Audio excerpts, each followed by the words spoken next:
نحمده ونصلی علی رسولہ الکریم اما بعد فاعوذ باللہ من الشیطان الرجیم بسم اللہ الرحمن الرحیم۔ میرے دوستوں اور بھائیوں، آج کے ویڈیو ہم شروع کرتے ہیں جس کا عنوان ہے اور جس کا سبجیکٹ ہے کہ بچے کو خوش اخلاق بنائیں۔ ہم اپنے بچوں کو خوش اخلاقی جو ہے وہ بچپن سے سکھائیں۔ تو اس سلسلے میں جو ہے یہ وہی جو ہے نا، یہ اس سے پچھلے ویڈیو میں جو میں نے عرض کیا تھا کہ بچوں کو بچپن سے ایسی تربیت دے دیں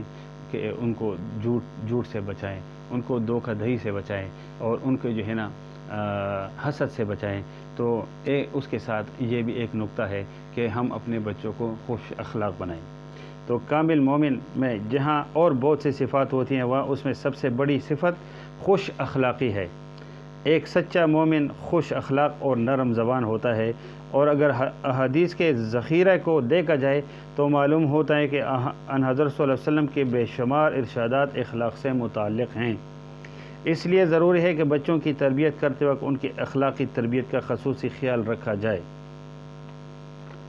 تاکہ آج کا یہ بچہ کل کو جب بڑا ہو تو وہ اخلاق نبوی صلی اللہ علیہ وسلم میں مزین ہو اور اخلاق کے سلسلے میں اسلامی تعلیمات پر عمل کرے اور اسوہ رسول صلی اللہ علیہ وسلم اختیار کرے، کیونکہ آپ صلی اللہ علیہ وسلم تو معلم اخلاق ہونے کے ساتھ ساتھ سرتاپا اخلاق کا نمونہ تھے۔ چنانچہ رسول اللہ صلی اللہ علیہ وسلم کے خادم خاص حضرت انس رضی اللہ عنہ روایت کرتے ہیں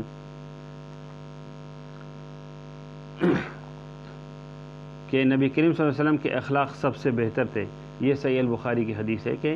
نبی کریم صلی اللہ علیہ وسلم کے اخلاق سب سے بہتر تھے، اور قرآن شریف میں بھی اللہ تبارک و تعالیٰ اللہ کے رسول سے مخاطب ہے کہ انک لعلی خلق عظیم، کہ آپ اخلاق کے انتہائی بلند درجے پہ فائز ہیں۔ تو میرے دوست بزرگوں، ہمیں بھی جو ہے نا اخلاق سے ہر آدمی سے پیش آنا چاہیے۔ بد اخلاقی جو ہے یہ مسلمان کا شیوا نہیں ہے۔ مسلمان کی جو زندگی ہے وہ اللہ کے نبی کی سیرت سے بری ہوتی ہے، اور اللہ کی نبی کی سیرت یہ ہے کہ وہ خوش اخلاقی کو پسند فرماتے ہیں، اور اللہ کے نبی نے فرمایا تھا کہ جنت میں جو میرا پڑوسی ہوگا وہ خوش اخلاق آدمی ہوگا۔ دوسری حدیث میں حضرت عبداللہ بن عمر بن عاص رضی اللہ عنہ روایت کرتے ہیں، تم میں سے بہتر وہ لوگ ہیں جن کے اخلاق اچھے ہوں۔ یہ صحیح البخاری کی یہ بھی حدیث ہے۔ چنانچہ حضرات صحابہ کرام رضوان اللہ تعالیٰ اجمعین نے آپ صلی اللہ علیہ وسلم کے ارشادات پر عمل کیا اور آپ صلی اللہ علیہ وسلم کا اسوہ اختیار کیا۔ اس طرح ایک مثالی معاشرہ وجود میں آیا جس کی ہمسری تاریخ انسانی میں کوئی معاشرہ نہیں کر سکا ہے، اور اگر ہم یہ جو ہے نا یہ اخلاق، یہ اللہ کے نبی کے اخلاق اپنائیں گے تو ہمارا کوئی بھی جو ہے نا مقابلہ ہمسری میں نہیں، کوئی ہمارے برابر ہمارے پلے کے کوئی نہیں آئے گا۔ آج بھی اگر ہم چاہتے ہیں کہ ہمارے معاشرے میں امن ہو، خوشحالی ہو، چھوٹے بڑوں کی عزت کرے اور بڑے چھوٹوں پر شفقت کرے، تو ہمیں چاہیے کہ اخلاق نبوی صلی اللہ علیہ وسلم کے رنگ میں رنگ جائے اور اپنی اولاد کی تربیت بھی اس نہج پر کرے۔ نبی کریم صلی اللہ علیہ وآلہ وسلم کا ارشاد مبارک ہے، یہ ترمذی شریف کی حدیث ہے، قیامت کے دن مجھے تم میں سے سب سے زیادہ محبوب اور مجھ سے سب سے زیادہ قریب وہ لوگ ہوں گے جن کے اخلاق اچھے ہوں، اور مجھے سب سے زیادہ مبغوض یعنی غصہ، غضب دلانے والا اور مبغوض اور لائق نفرت، اور مجھ سے سب سے زیادہ دور وہ لوگ ہوں گے جو زیادہ باتونی، چرب زبان اور تصنع کرنے والے متکبر ہوں گے۔ یعنی جو خوش اخلاق آدمی ہوگا یہ عجز اور انکساری کی بات ہے، اور ہمیشہ آپ نے دیکھا ہوگا کہ جس میں تکبر ہوتا ہے اس کے اخلاق بڑے، کیونکہ وہ دوسروں کو بہت نیچ سمجھتا ہے، اور آپ اپنے تکبر میں اپنے آپ کو کوئی بڑا چیز سمجھتے ہیں۔ حالانکہ انسان کی کیا حیثیت سے، انسان کو اللہ نے کہاں سے پیدا کیا، کس غلیظ چیز سے پیدا کیا ہے، اور جو ہے نا صرف اللہ کے ہاں جو ہے وہ تقویٰ ہے، کہ جس کا تقویٰ زیادہ ہوگا وہ اتنا ہی زیادہ اللہ کے ہاں مکرم اور مقرب ہوگا۔ باقی تمام انسان برابر ہے، حضرت آدم علیہ السلام کی اولاد ہے، لیکن آج جو ہے نا ہم نے اللہ کے نبی کے احکامات کو اور اس کی سنتوں کو ہم نے چھوڑ کے تو ہم جو ہے نا آج پستی میں جا رہے ہیں۔ آج مسلمان میں خوش اخلاقی بالکل ناپید ہوتی جا رہی ہے، اور مسلمانوں کی بجائے غیر مسلموں میں خوش اخلاقی پیدا ہو رہی ہے۔ اگر غیر مسلموں میں حسن اخلاق پیدا ہوتا ہے تو اس کا محرک مسلمانوں کے دین کی وہ پاکیزہ تعلیمات ہے جن کی روح سے حسن اخلاق مسلمان کی اصلی خصلت ہے، جس سے دنیا میں بھی اسے بلند مرتبہ حاصل ہوتا ہے اور آخرت میں بھی اس کے میزان عمل میں اضافہ کا باعث بنے گا۔ جیسے کہ رسول اللہ صلی اللہ علیہ وسلم کا ارشاد مبارک ہے، ترمذی شریف کی حدیث مبارک ہے کہ قیامت کے دن مومن بندے کے میزان میں اچھے اخلاق سے زیادہ وزنی کوئی چیز نہ ہوگی، بے شک اللہ تعالیٰ فحش بکنے والے اور بدزبان شخص سے نفرت کرتا ہے۔ یہی نہیں بلکہ اسلام نے تو حسن اخلاق کو کمال ایمان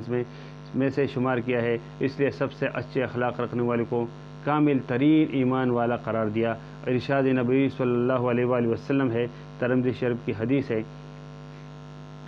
مومنوں میں کامل ترین ایمان اس شخص کا ہے جس کے اخلاق اچھے ہوں۔ یہی وجہ ہے کہ رسول اللہ صلی اللہ علیہ وسلم صحابہ کرام رضوان اللہ اجمعین کے سامنے حسن اخلاق کی اہمیت بیان فرماتے رہتے تھے، اس سے آراستہ و پیراستہ ہونے پر اکساتے تھے اور اپنے اقوال و افعال سے مختلف اسالیب کے ذریعے اسے پسندیدہ بنا کر پیش کرتے تھے، کیونکہ آپ صلی اللہ علیہ وسلم کو پوری طرح احساس تھا کہ طبیعتوں کی درستی،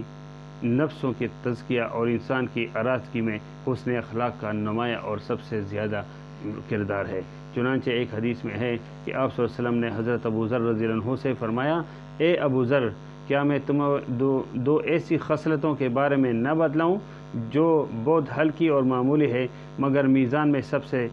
وزنی ہے؟ عرض کیا، کیوں نہیں اے اللہ کے رسول صلی اللہ علیہ وسلم؟ تو اللہ کے رسول صلی اللہ علیہ وسلم نے فرمایا، اچھے اخلاق اختیار کرو اور خاموش رہا کرو، باتیں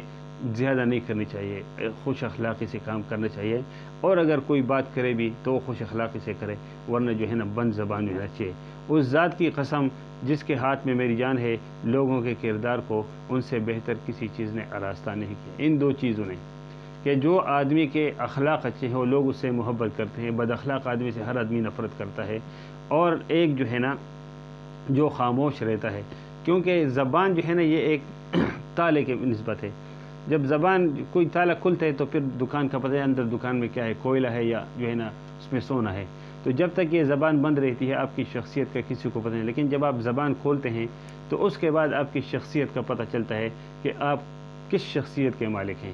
آیا جو ہے آپ خوش اخلاق ہیں اور آپ سچ بولتے ہیں، اور یا آپ بد اخلاق ہیں۔ تو یہ جب ہم بات کرتے ہیں تو زبان کے ذریعے کرتے ہیں، تو اسی وجہ سے جو ہے نا وہ پھر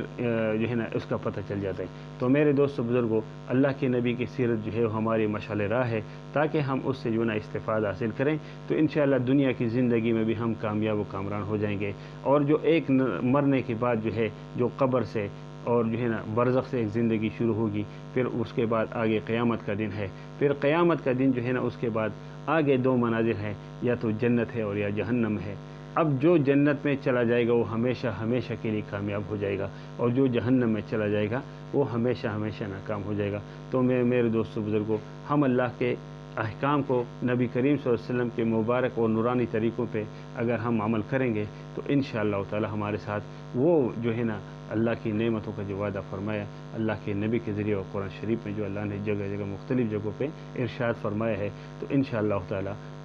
جو ہے نا ہم اس کے مستحق ہو جائیں گے۔ تو میرے دوست و بزرگوں، جو ہے نا جو کچھ ہم نے پڑھا، جو کچھ ہم نے سنا، اللہ ہم سب کو اس پہ عمل کرنے کی توفیق عطا فرمائے۔ وما علینا الا البلاغ المبین۔ انشاءاللہ ملتے ہیں نیکسٹ ویڈیو میں ایک نئے ٹاپک نئے موضوع کے ساتھ، تب تک جو ہے نا اللہ اپنے حفظ و امان میں رکھے۔ السلام علیکم ورحمۃ اللہ وبرکاتہ۔